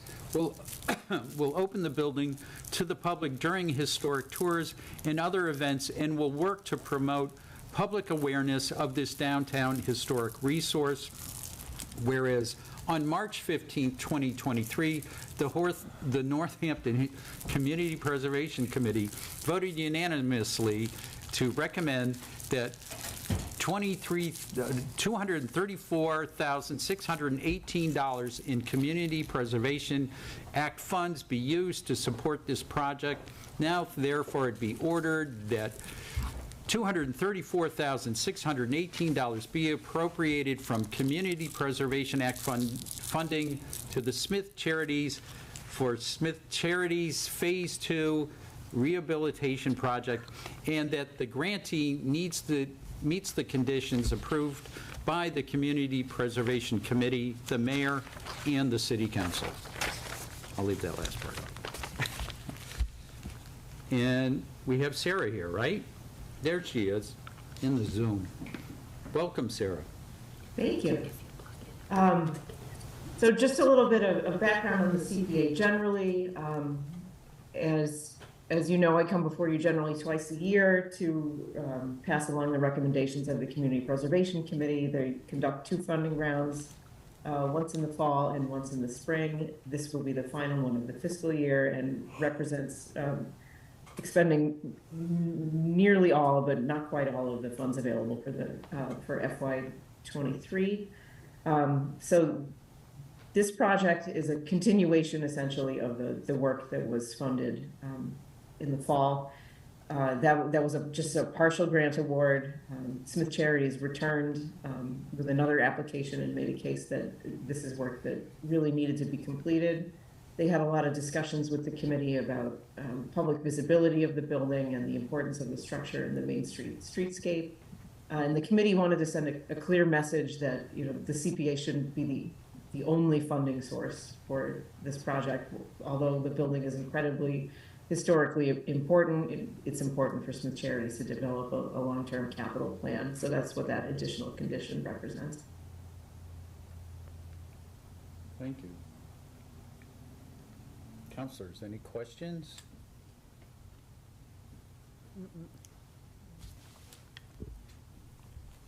Councilor Jarrett.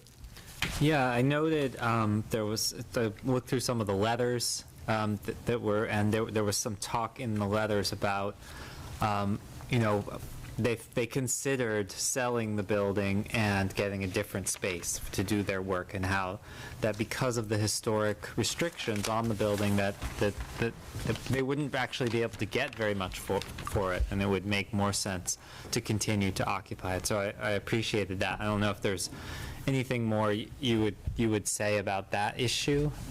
Sure. So, often historic preservation recommendations will also come with a requirement for a historic preservation restriction. That wasn't necessary in this case because there's already one on this building held by the Massachusetts Historical Commission as a result of state grant funding. So this building is permanently protected already, which definitely does decrease the value. And it's also a quirky sort of a structure that the first floor has just 1,500 feet of space, and it's occupied by this just sort of a really giant walk-in bank vault that reduces the usable space. So it presents a challenge on the private market for sure. And it's really unique in the downtown in that it's, as far as we're aware, the only building that is occupied by the original tenant for whom it was constructed. Thank you. I guess I just have a comment, which, this in combination with the earlier request is certainly a large amount of money for us to be giving. And I appreciate the work that Smith Charities does. I'm going to be getting a tour soon, which will be great. But I do wonder if there's any way to get more use to the public other than the view from the street. For example, we have that outdoor space that's right next to it. Could that become a park space that could be open to the public at certain times? And is there any room in the building for additional public use for other activities? Those are the things that come to mind when we're giving, when we're supporting them so much, and I really want to see them continue to succeed as well. Yeah, absolutely. And those are discussions that the CPC had with Smith Charities as well. And although it's early in the process, these are seeds that were really just planted. This building has operated this way for a long time. The trustees were excited about opening the building to the public and looking for additional opportunities. So there will definitely be more on that to come. Thank you. Councilor Moore?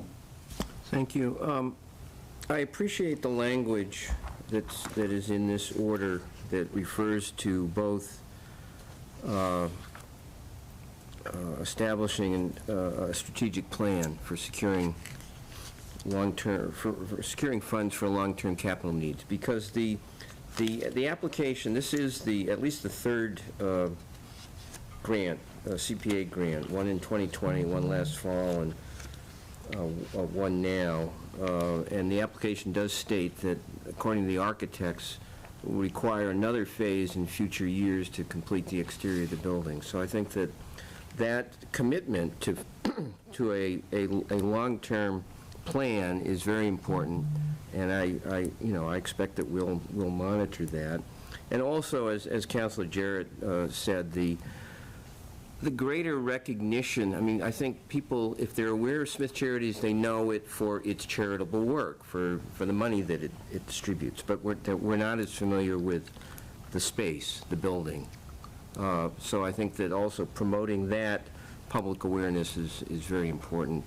To justify, as Councilor Jarrett said, it is a significant amount. It's $583,836, these two grants during this fiscal year. Councilor Maori?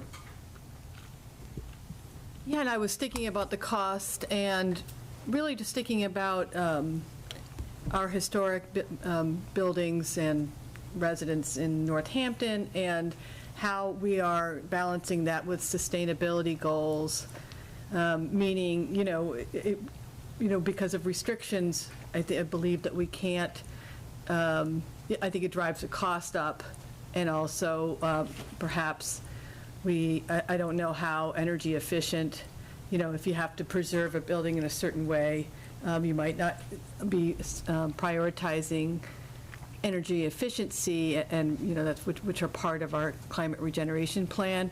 But of course, that needs to be balanced with our desire for preserving our history here. So I guess I'm thinking about that with the cost, that I'm assuming that the costs are much higher because of its status as a historic preservation. And I wonder if it might be time to kind of review some of the tenets of our historic preservation with an eye towards balancing for sustainability and energy efficiency and cost as well.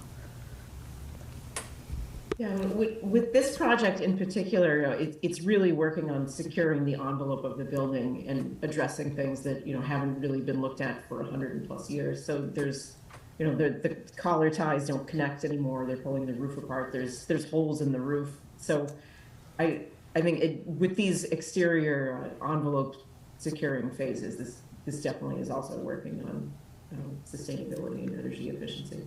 And the building hasn't been renovated in the interior, and on some floors since it was constructed, and that's something that the trustees will be looking at moving forward. But there's also a lot of opportunities there for energy efficiency projects as well. Yeah, I just want to add that, yeah, you're exactly like the most historic buildings are going to probably be the older buildings that have the kind of least amount of energy efficiency. So it's definitely a challenge. Councilor LaBarge. Yes.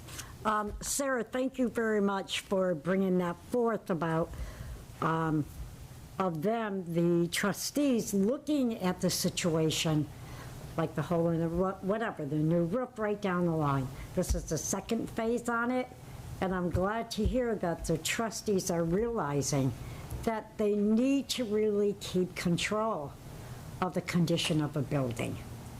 I have not seen them come into city at all, city council, for any kind of help of needing to restore the building. Also, too, for a long time, a lot of people didn't know what Smith Charities was all about. And I think now with a couple of new board members in there, things are changing. There is more communication going out there. And I think I'd like to see more on a website about them. And like Alex was saying, we're doing a tour, this month. And I can't wait to see part of the renovations that they've done on phase 1.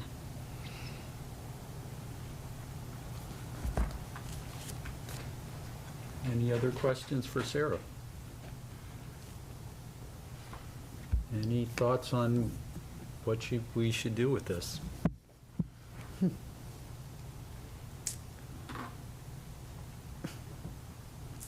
Move to refer to the consent agenda? Second it. Motion made by Councilor Elkins, seconded by Councilor LaBarge to send this item to the consent agenda of our next meeting. Any further discussion? Hearing none, all in favor say aye. Aye. Aye. Any opposed? Any abstentions? Okay, that appears to be unanimous. And item 23.310, in order to appropriate CPA funds for Smith Charities Phase 2 Rehabilitation Project, will appear on the consent agenda of our next meeting. Next up, item 23.311, in order to appropriate CPA funds to Historic Northampton for Collections Preservation Project. All right, let's see if... All right, I'll give this a shot. Upon the recommendation of the Community Preservation Committee, be ordered that, whereas Historic Northampton, Inc. submitted CPA application for Community Preservation Act funding for preservation assessment of its clothing and accessories, textiles, and furniture collections, whereas the project will ensure the long-term preservation and public accessibility of Historic Northampton's significant local collections, a resource determined significant to the city and the region by the Historical Commission and valued by the community. Whereas on March 15, 2023, the Northampton Community Preservation Committee voted unanimously to recommend that $128,000 in Community Preservation Act funds be used to support this project. Sarah. All right, so Historic Northampton has a 40,000 plus item collection, and this work will allow Historic Northampton, working with museum professionals, to examine each of those items in the conditions, in the collections named in the order, to assess it, identify items that are at risk, and look for potential damaging storage conditions, perform remedial preservation measures with new housings or recommend conservation treatments, and then determine the best long-term care protocol for each of those. And it's also part of a long-term effort to make the collections much more accessible to the public, both to have them available online and allow people actually to come in and you know, and go through them in a way that makes sense. You know, they're not really stored, all of them, in accessible storage conditions at the moment, and this is moving forward towards that. Thank you, Sarah. Councilor Labarge. Yeah, Sarah, say like with clothing, how long does that preservation, how many years? Would you know? I know about the furniture, because I how long bring furniture. How long do they last, or how long do they? How long will it take? I don't know. How many years? So, you know, the collections are in various conditions of storage at the moment. So some of them are stored, you know, in very historically appropriate ways. Others haven't been assessed yet. So those are definitely in danger of mold and insect damage and others. So this will work to assess all of those and get them into I think the whole historical grounds is absolutely beautiful. It is so well taken care of. And I highly believe in preservation. There's no question about it. With furnitures that are antiques in there, way back from the 1800s and so forth. To me, I think it's well worth CPA money investing in that. It's part of our history.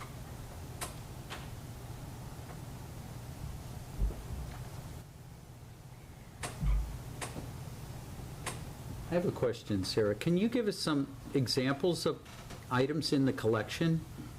Sure. So, you know, Historic Northampton provided some examples of each of those. So their clothing and accessories are about 5,000 objects. And that's, you know, that's known throughout New England as a large and culturally significant collection, something that's really important, you know, to the region and the nation as a whole. So there's 19th century dresses made from silk products grown and spun locally. What's this there? And then going all the way up to the present, including things to the LGBTQ movement. Household textiles, about 1,000 objects. There's blankets, sheets, tablecloths, napkins, window coverings. You know, these are items that were utilized day to day, but although we may have preserved houses and, you know, larger items, you know, a lot of these have gotten lost over the years, so these are really critical to preserve. And then as far as the furniture, shelves, clocks, chests and boxes from the 18th to the 20th centuries, and a lot of them were made and used locally and were used to furnish local houses. Thank you. Pretty cool. I'll make a motion to move this to the consent agenda. Second it. Okay, sorry. Motion made by Councilor Perry, seconded by this side of council. Let's give it to Councilor Maori. Any further discussion on referral to the consent agenda? Hearing none, all in favor, say aye. Aye. Any opposed? Any abstentions? Okay, it's unanimous. Item 23.311, in order to appropriate CPA funds to Historic Northampton for Collections Preservation Project, will appear on the next consent agenda at our May 18th meeting. Okay, next up. How's everybody doing, okay? Can we have a 5-minute recess? Or do you want to wait till after? You know what, let's do this one, and then we'll do a 5-minute recess. And and then we'll finish up with Keith. Okay. We have item 23.312, in order to appropriate CPA funds for Forbes Library restroom ventilation project. Okay, whereas the trustees of Forbes Library submitted a CPA application for bathroom ventilation upgrades at the library, whereas the project will address building code requirements and will adhere to the Secretary of the Interior standards for the rehabilitation of historic properties, whereas Forbes Library is valued not only as a National Register listed historic resource and presidential library, but as a critical public space accessible to the entire community, whereas on March 15, 2023, the Northampton Community Preservation Committee voted unanimously to recommend that $66,500 in CPA Act funds be used to support this project. Sarah. All right. So this is a little bit different for the CPA, but one that the committee was really excited about. The Forbes Library's bathroom doors are a really important architectural feature. You know, they're great. They're heavy wood. They're historic in their own right. And they incorporate the design elements that are used throughout the interior of the library, but they're really heavy and they have a tight seal. And that's on purpose to separate the humidity of the bathrooms from the main use of the library and protect the collections and make the library generally as a whole good to use. However, the bathrooms were not designed with adequate ventilation. They don't have any fresh air exchange, and they're really humid. They have high CO2, and they're just unpleasant to be around. From everything that we heard from patrons and people who are using the library. And this will allow the bathrooms to be brought up to modern code, which is something that's also allowed under the CPA.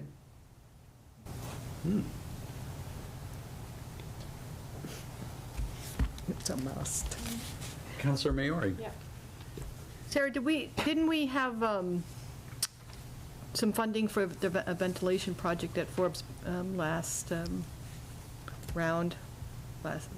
year?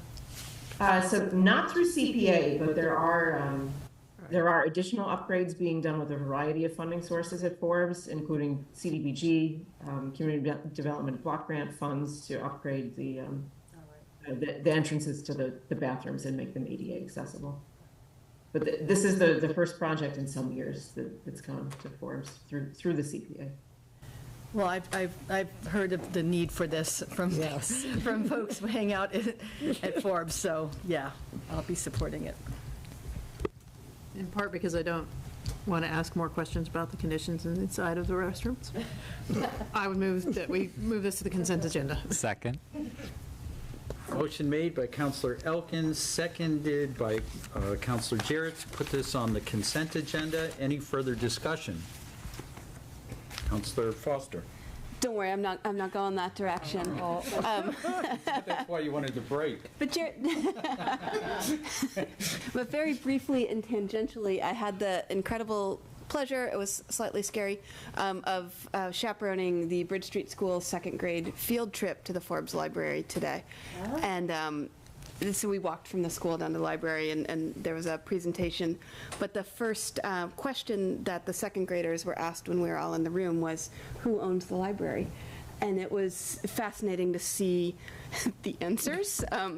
There was like the guy over there in the corner, and there was, you know, the children's librarian. There were a lot of answers before we finally brought it back to we all do. And so seeing the third whereas clause was kind of a nice reminder that Forbes has always been and continues to seek ways to become, or, you know, to stay a really relevant public space that is used by all sectors of the community. So just wanted to say that and be supporting this. Yeah.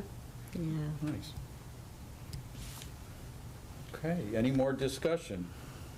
Hearing none, all in favor of putting this on the consent agenda, say aye. Aye. Any opposed? Any abstentions? Okay, that has been passed, or that'll be on the consent agenda of our next meeting. And now we are going to take a 5-minute break, and we will be back at 9:09. I know.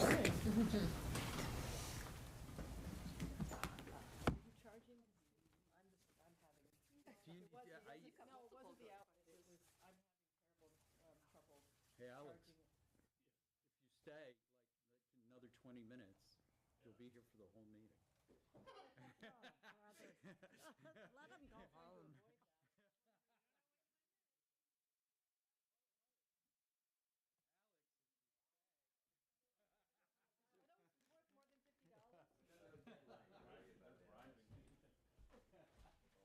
I think we can give him cookies, we just can't receive more than $50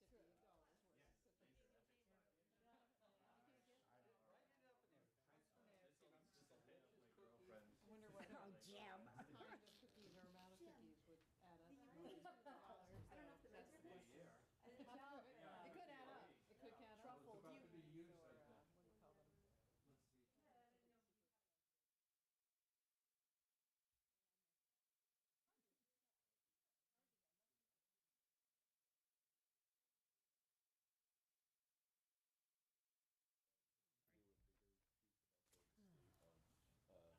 I'm cold in there. It is chilly in here. I know. Things that are being done to kind of address that situation.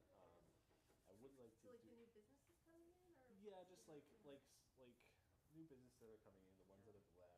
What are some of the obstacles? What's being done to address it? Just a whole kind of big thing about that. I would like to do like kind of like a sit down kind of interview with you at some point. I know you're kind of busy getting the budget together right now. But I think if like the 18th after another person, we could just there's no super rush, but I just wanted to alert you that.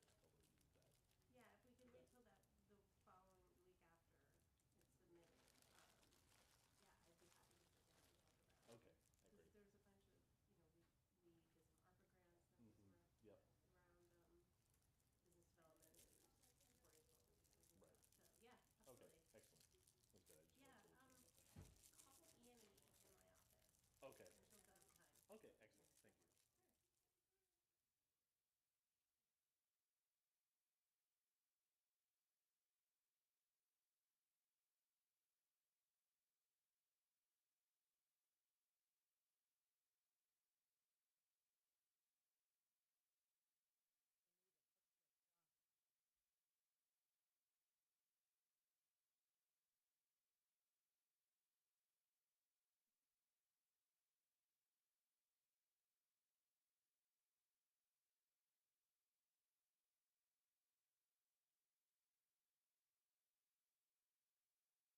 Yep.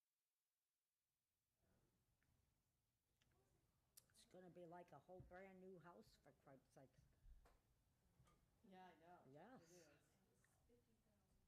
Thank God for the insurance. And what will you do? $10,000 one time to upload all of our stuff from here, so it bills it, and then $50,000 we can check on it. Like what, in addition to the budget?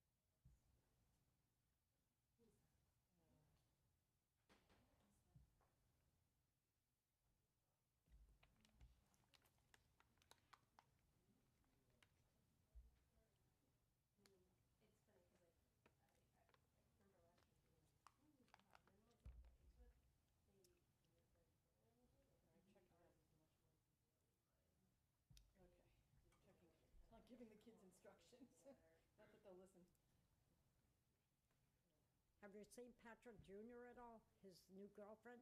I have, yes. She's very nice. She's very nice. She's She's got pretty. a toddler too, or a young child. Huh? She's got like a young child. Yeah, she divorced. Yeah. They seem very nice, happy He together. was abusive and an alcoholic.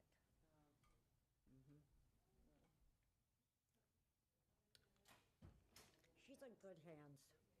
me off. What are you eating now?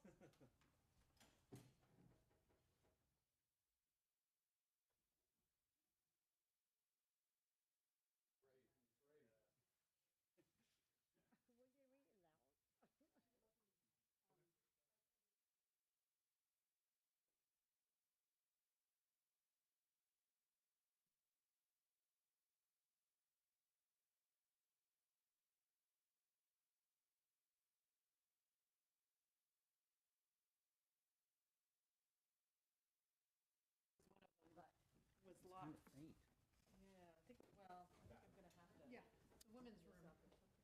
The ladies' room, sorry. Yes. One of the bathrooms was locked that was available for use. That happened to be labeled women. But your male colleagues, I feel tired after that long sentence. we all worked together to make sure everybody had their privacy. I can't say You- ladies, that's not You want to do the countdown? Yes. Okay, we're ready. Is everybody here? Yeah, we're ready. Okay. Okay, everybody, welcome back. We have one more item here. Oh, come on, where are you?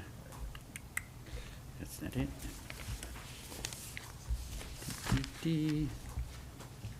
All right, we are now up to ordinances that have not been referred yet, so we will have this item introduced to us, and we will be discussing where we would like this item referred.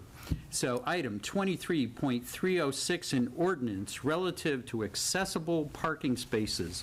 This is in first reading, and it's actually a very detailed ordinance. So Keith Benoit, the city's ADA coordinator, has gone through our ordinance relative to accessible parking. He's done a lot of research. He's been out in the community doing photographing things, measuring things, and that he's got a very detailed presentation, which he's not going to be sharing with us tonight, but he will be sharing with whatever committees that this gets referred to. And I just got to say thank you to Keith. It's probably the most accessible parking ordinance that I, from your presentation, which you've shared with me, that it's very straightforward and enlightening, and that. So anyway, thank you for pulling that together. So, do you want to give us a quick overview? Yeah, thank you, Councilor Nash. So Councilor Nash just kind of asked me to do a brief presentation. I'll kind of tell the story, and I'll just kind of give a light touch of some of the technical details. So really, what we're asking, or what I asked, the bigger question that I'm pursuing is, what do we have in the ordinance, and does the accessible spaces in real life match that? So I'm looking at the on-street accessible parking spaces and the off-street accessible parking spaces. Those would be city-owned parking lots.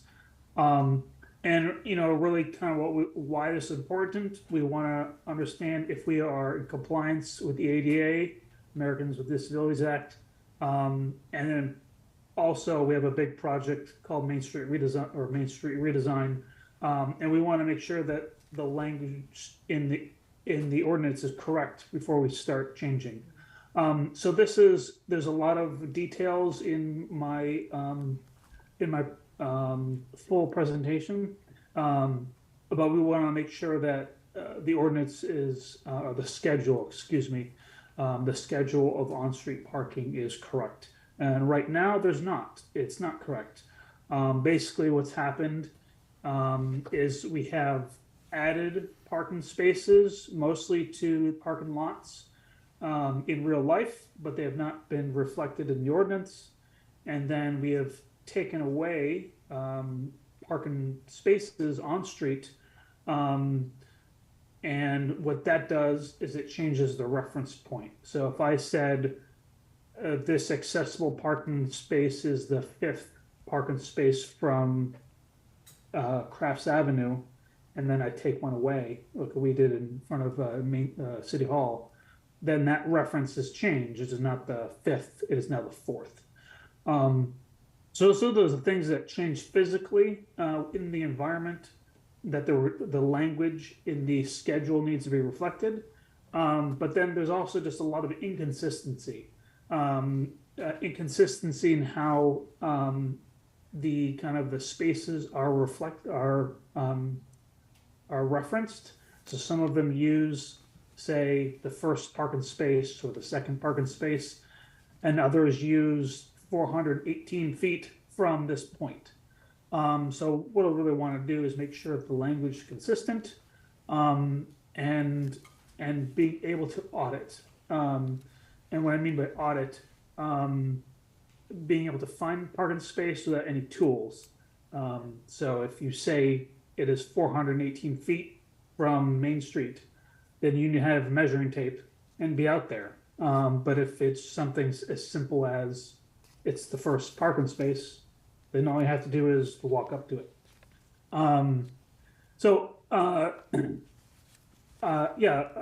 As Councilor Nash said, I did present this to Disability Commission to ask for their positive recommendation. They're enthusiastic. They give it a recommendation, and I expect to speak with TPC and legislative matters. I did already kind of work with someone from the DPW on kind of the language and things like that. So it is pretty, I'd say we're 99% there, but I would be happy to be referred out and come back to you all. And please, I'm open for questions. Can I ask, so right here, we have a copy, I think you left this with us here. I got This it. is a copy of the ordinance, and it has letters in red, and that's referencing the presentation that goes along with this? Yeah, so that's the slides? Yes, so when I do the presentation, what you had there is a schedule, and then I just kind of superimpose a reference number. So every single line in the schedule, whether it's on or off street, will be assigned a letter. And that's just so we can easily say parking or number or letter A or letter B, and then the actual schedule language will be there. So everything has a reference number, but in the presentation, not all of them are going to be edited. So the presentation will not include all the letters. And when I do the presentation, I have photographs of every single parking space to reference the letter, current language, and then to change the language.